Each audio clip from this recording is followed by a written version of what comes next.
Stock insights पे बात करेंगे, थोड़ा एक जस्ट दे दीजिए दर्शकों को एग्जैक्टली तो बेसिकली क्या है, हम स्टॉक ऑफ द डे देते हैं जहाँ पर क्लियर कट आपके लिए बाय सेल की राय होती है कि ये खरीदिए बेचिए। लेकिन कई बार क्या होता है कुछ स्टॉक्स में हमेशा जरूरी नहीं कि एकदम एग्जैक्टली बाय या सेल हो, उसमें सेक्टर का आउटलुक होता है, स्टॉक का आउटलुक होता है, वो आपको समझना जरूरी है। फॉर एग्जांपल आज शुरुआत करता हूँ मैं बायोकॉन से, ठीक है। Biocon talk of the town है, जो बायोसिमिलर्स की बायोलॉजिक्स की जो डील इन्होंने मर्जर की है, ये डील ओवरऑल शेयर होल्डर्स के लिए पॉजिटिव है। बायोकॉन के शेयर होल्डर्स के लिए भी पॉजिटिव है और बायोकॉन बायोलॉजिक्स के शेयर होल्डर्स के लिए तो पॉजिटिव है। अब हमें जो लगता है इस डील के बाद स्टॉक थोड़ा बढ़ना चाहिए आज, और बढ़कर ये 370-415 की रेंज में रहना चाहिए।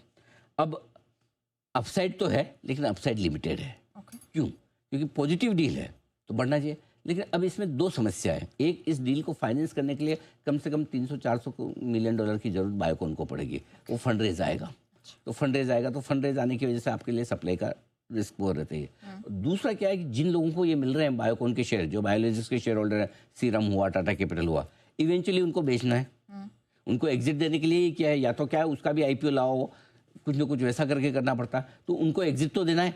तो अब एग्जिट कैसे मिलेगा? अगले 3-4-6 महीनों में जैसे जैसे इनकी मर्जी होगी वो सप्लाई करते रहेंगे। तो बायोकॉन में अब थोड़े थोड़े टाइम तक रोज कुछ ना कुछ ऊपर में थोड़ी सप्लाई आती रहेगी।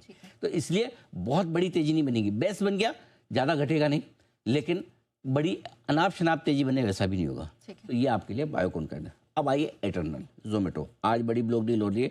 ब्लॉक डील में सेलर का नाम नहीं है। हमारा समझना है कोई लीडिंग म्यूचुअल फंड वगैरह बेच सकता है। कुछ लोग मोतीलाल ओसवाल की भी बात करें, जो कि ई कॉमर्स डिजिटल प्लेटफॉर्म वाली कंपनी पर बहुत बुलिश है। अगर वो ब्लॉक डील में बेचते तो फिर सोचने वाली बात है कि वो बुलिश है फिर क्यों बेच रहे हैं। करेक्ट। 3 बड़े प्लेयर हैं। अच्छा, एक तो पहली चीज़, ब्लॉक डील के बाद आपको खरीदारी की जल्दबाजी नहीं करनी है। हम जोमेटो पे बहुत टाइम से बुलिश हैं, लेकिन हम इस लेवल पे नहीं खरीदेंगे। उसका रीज़न क्या है? 3 बड़े प्लेयर बचे हैं, जोमेटो, स्विगी और जेप्टो। इस वक्त तीनों के पास भर भर के कैश है, तीनों की बैलेंस शीट में फुल कैश पड़ा है। अब ये कैश का क्या करें? लड़ेंगे मार्केट शेयर के लिए। और कुछ ना कुछ ऐसी स्कीम लाएंगे, कुछ ना कुछ ऐसा काम करेंगे जिसमें कैश बर्न होगा।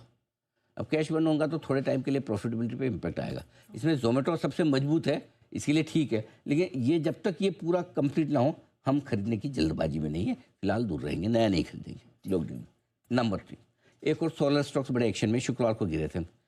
MNRI, ministry of new and renewable energy की तरफ से एक स्टेटमेंट आया। वो ये कह रहे हैं सोलर में एक्सेस कैपेसिटी हो रही है, लोग भर भर के सोलर लगा रहे हैं, इतनी कैपेसिटी की शायद जरूरत नहीं है, इंसेंटिव्स कम हो सकते हैं आगे चलते हुए। तो अब सोलर वाले शेयर भी थोड़े से दबाव में रह सकते हैं। तो यहाँ पर जो अनाप शनाप तेजी बन रही थी, हर हफ्ते 2 सोलर कंपनियों के IPO आ रहे हैं। करेक्ट। इसलिए हम कह रहे थे सोलर कंपनियों के IPO में खाली अब लिस्टिंग गेंस के लिए पैसा लगाइए, लॉन्ग टर्म के लिए मत लगाइए। MV फोटोवोल्टिक भी हमने राय दी थी, प्रॉफिट बुक कर लीजिए रिजल्ट के बाद में। तो ये एक चीज़ है, ये सेक्टर थोड़ा सा प्रेशर में है। कैंस टेक्नोलॉजी, ठीक है, 8:30 बजे अभी एनालिस्ट कॉल है मैनेजमेंट की, वो उसमें काफ़ी कुछ मैनेजमेंट बताएगा, लेकिन ऐसा क्या बताएगा जो शुक्रवार को हम सबको नहीं बताया।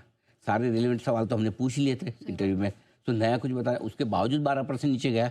अब मैनेजमेंट सफाई देगा तो भी वो कहते हैं वो रहीमन धागा प्रेम का वो टूटे गांठ पड़ जाए, तो अब हाँ वो पड़ भी तो भी वो अब गांठ पड़ चुकी है। सो इसलिए अब है ना, वो पुराने पी मल्टीपल जो मिलते थे ना इनको, कैंस हो चाहे वो अंबर हो चाहे HG हो चाहे आपका डिक्सन हो, अब वो मल्टीपल में रिडक्शन आएगा ही आएगा। इसलिए वो पुराने भाव आपको आए, ये भूल जाइए कैंस के, ये ध्यान में रखिए। और एक बचाए इंडिगो आपका।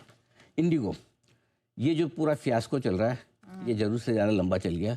आज भी हल्ला गुल्ला कम हुआ है, क्योंकि अब लोग एयरपोर्ट ही नहीं जा रहे हैं, इसलिए हल्ला गुल्ला कम हो रहा है। एयरपोर्ट में जाओ, सन्नाटा पड़ा हुआ है वहाँ पे, आपका 5 मिनट में के अंदर ना सिक्योरिटी चेक हो जाएगा, कोई है ही नहीं, क्योंकि अब सबको पहले से पता चल रहा है कि फ्लाइट लेट है, डिले या कैंसिल है। राइट। इसलिए अब, लेकिन अब जिस तरह से कैंसिलेशन अभी भी है और जिस तरह से उसको ट्रैक पे आने में टाइम लगेगा, अब यहाँ पे भी पुराने पी मल्टीपल मिलना थोड़ा सा मुश्किल है, वो नेचुरली है। और ये जो है, ये इनकी क्रेडिबिलिटी और प्रॉफिटेबिलिटी दोनों पर, ये इंडिगो के लिए नहीं, ये शायद ये आपके ये वाले जो कैंस के जो पॉइंटर्स है वो इसमें आ रहे हैं, इंडिगो के अलग है। तो पहली चीज़, इंडिगो को 2 चीज़ का नुकसान है, क्रेडिबिलिटी का और प्रॉफिटेबिलिटी का।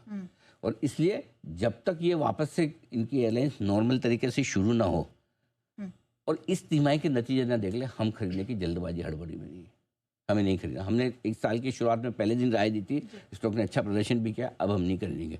अभी गिरने में, शुक्रवार को हमने कहा भी था 4-5% गिरने के बाद शायद अट्रैक्टिव हो जाए, लेकिन हम उस स्टेटमेंट को फिलहाल थोड़ा वापस खींचे, क्योंकि वो फ्लाइट्स कैंसिल है। अब ये 700-800 फ्लाइट रोज कैंसिल हो रही है, ऐसे काम चलेगा? ऐसे तो प्रॉफिट का पूरा खा जाएगा, ये पूरा प्रॉफिट इस क्वार्टर का तो गया काम से आपका।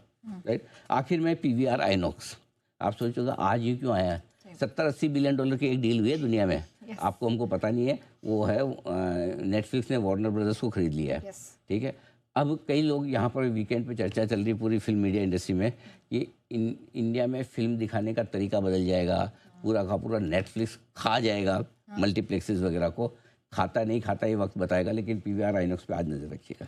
और स्टॉक ऑफ द डे में भी कुछ स्टॉक हैं, वो 9 बजे आपके लिए रखें, क्योंकि आज समय की सीमा समाप्त हो चुकी है। बिल्कुल, लेकिन आइए